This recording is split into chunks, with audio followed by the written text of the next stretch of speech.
ಶಿರೋಳ ದತ್ತ ಸಕ್ಕರೆ ಕಾರ್ಖಾನೆಯಿಂದ 3,500 ರೂಪಾಯಿ ದರ ಘೋಷಣೆ. ಕಾರ್ಖಾನೆ ಪ್ರಾರಂಭಿಸಲು ರೈತ ಸಂಘಟನೆಯಿಂದ ಅನುಮತಿ. ಕರ್ನಾಟಕ ರಾಷ್ಟ್ರದಲ್ಲಿ ಸಕ್ಕರೆ ಕಾರ್ಖಾನೆಗಳು ಪ್ರತಿ ಟನ್ ಕಬ್ಬಿಗೆ 3,750 ರೂಪಾಯಿ ನ್ಯಾಯಸಮ್ಮತದ ದರ ಘೋಷಿಸಬೇಕು ಎಂದು ಕಳೆದ 8 ದಿನಗಳಿಂದ ಬೆಳಗಾವಿ ಹಾಗೂ ಕೊಲ್ಲಾಪುರ ಜಿಲ್ಲೆಯ ಸ್ವಾಭಿಮಾನಿ ರೈತ ಸಂಘಟನೆ ಹಾಗೂ ಕರ್ನಾಟಕ ರಕ್ಷಣಾ ವೇದಿಕೆ ರಾಜ್ಯ ರೈತ ಸಂಘಟನೆ ಸಹಯೋಗದಲ್ಲಿ ಕಬ್ಬು ತುಂಬಿದ ವಾಹನಗಳನ್ನು ತಡೆದು ಪ್ರತಿಭಟನೆ ನಡೆಸುತ್ತಿದ್ದರು. ರೈತರಿಗೆ ಅನ್ಯಾಯವಾಗಬಾರದೆಂಬ ಉದ್ದೇಶದಿಂದ ಹಾಗೂ ಮಹಾರಾಷ್ಟ್ರ ರಾಜ್ಯ ಸರ್ಕಾರದ ಆದೇಶದಂತೆ ಕೊಲ್ಲಾಪುರ ಜಿಲ್ಲೆಯ ಶಿರೋಳ ದತ್ತ ಸಹಕಾರಿ ಸಕ್ಕರೆ ಕಾರ್ಖಾನೆಯ ಪ್ರಸಕ್ತ ವರ್ಷ 2025-26ನೇ ಸಾಲಿನ ಕಬ್ಬು ನುರಿಸುವ ಹಂಗಾಮಿಗೆ ಕಬ್ಬು ಪೂರೈಸುವ ರೈತ ಸದಸ್ಯರಿಗೆ ಪ್ರತಿ ಟನ್ ಕಬ್ಬಿಗೆ ಎಫ್ಆರ್ಪಿ ದರದಂತೆ 3,500 ನೀಡಲು ಕಾರ್ಖಾನೆ ಆಡಳಿತ ಮಂಡಳಿ ಸಮ್ಮತಿಸಿರುವುದಾಗಿ ಗಣಪತರಾವ್ ಪಾಟೀಲ್ ತಿಳಿಸಿದರು. ಪ್ರಸಕ್ತ ಕಬ್ಬು ನುರಿಸುವ ಹಂಗಾಮಿನಲ್ಲಿ ಈ ಮೊದಲು ಘೋಷಿಸಿದಂತೆ ಪ್ರಾರಂಭದಲ್ಲಿ ಪ್ರತಿ ಟನ್ಗೆ 3,400 ರೂಪಾಯಿ ರೈತರ ಖಾತೆಗೆ ಜಮಾ ಮಾಡಲಿದ್ದು, ಉಳಿದ ಬಾಕಿ ಹಣ 100 ರೂಪಾಯಿ ಹಂಗಾಮು ಮುಕ್ತಾಯದ ನಂತರ ರೈತರ ಖಾತೆಗೆ ಜಮಾ ಮಾಡಲಾಗುತ್ತದೆ ಎಂದು ತಿಳಿಸಿದರು. ಇದೇ ಸಂದರ್ಭದಲ್ಲಿ ಸ್ವಾಭಿಮಾನಿ ರೈತ ಸಂಘಟನೆ ಉಪಾಧ್ಯಕ್ಷ ವಿಠ್ಠಲ್ ಮೋರೆ ಮಾತನಾಡಿ, ದತ್ತ ಕಾರ್ಖಾನೆಯು ಎಫ್ಆರ್ಪಿ ದರ ನೀಡಲು ಒಪ್ಪಿಕೊಂಡಿದ್ದರಿಂದ ಸ್ವಾಭಿಮಾನಿ ರೈತ ಸಂಘಟನೆ ಅಧ್ಯಕ್ಷ ರಾಜು ಶೆಟ್ಟಿ ಅವರೊಂದಿಗೆ ಚರ್ಚಿಸಿ ಕಬ್ಬು ನುರಿಸಲು ಅನುಮತಿ ನೀಡಿರುವುದಾಗಿ ಘೋಷಿಸಿದರು. ಸಭೆಯಲ್ಲಿ ಸ್ವಾಭಿಮಾನಿ ರೈತ ಸಂಘಟನೆ ಉಪಾಧ್ಯಕ್ಷ ಸಚಿನ್ ಶಿಂದೆ, ತಾಲೂಕಾ ಅಧ್ಯಕ್ಷ ತಾನಾಜಿ ವಠಾರೆ, ವಿಶಾಲ್ चौगले ಸೇರಿದಂತೆ ಶಿರೋಳ ತಾಲೂಕಿನಲ್ಲಿನ ಪದಾಧಿಕಾರಿಗಳು ಉಪಸ್ಥಿತರಿದ್ದರು.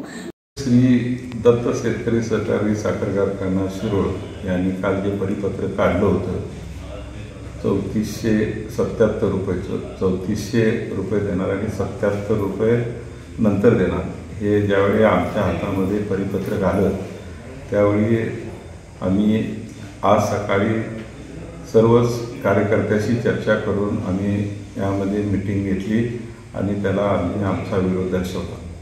त्यानंतर कारखाना आणि शेतकरी संघटना यांची चर्चा झाली.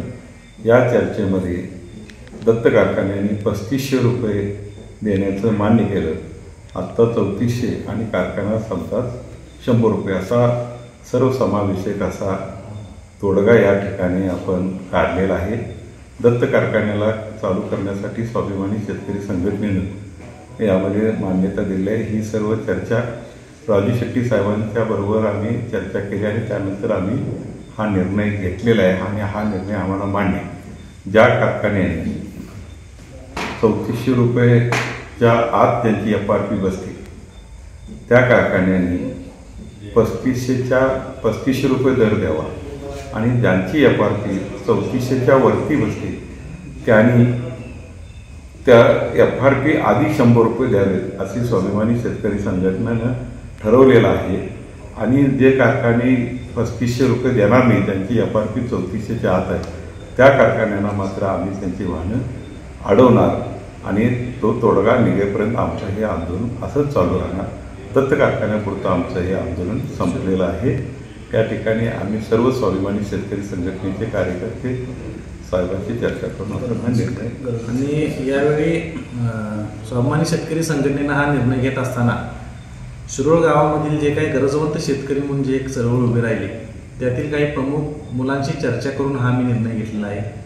त्याचबरोबर गेल्या वर्षीची जी आमची मागणी 200 रुपये होती त्याची RSA प्रमाणे जो काही हिशोब निघेल तो सुद्धा भविष्यामध्ये कारखान्यांनी देण्याचं मान्य केलेलं आहे. दत्त कारखान्याचे चेअरमन गणपतदादांसोबत आमची चर्चा झाली आहे.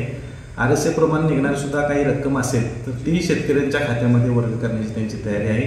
आणि या सर्व चर्चांती दत्त विरुद्धचं स्वाभिमानीचं आंदोलन आम्ही थांबवत आहोत आणि 3,400 अधिक 100 रुपयाला राजू शेट्टी साहेबांच्या मान्यतेनं आम्ही परवानगी देत आहोत. Bureau report Mahavir Chinchane, Bharatabai Bhavani Nipani. Thanks for watching. Read, discuss and debate with editor Dr. Yan Prashant Rao. Wanted reporters in print, digital and visual media for Bharat Vaibhav Daily Newspaper, BV News 5 Channel and BV Fast Web News from all the talukas of Karnataka, Goa and Maharashtra. If interested, send your resume to 9019229369.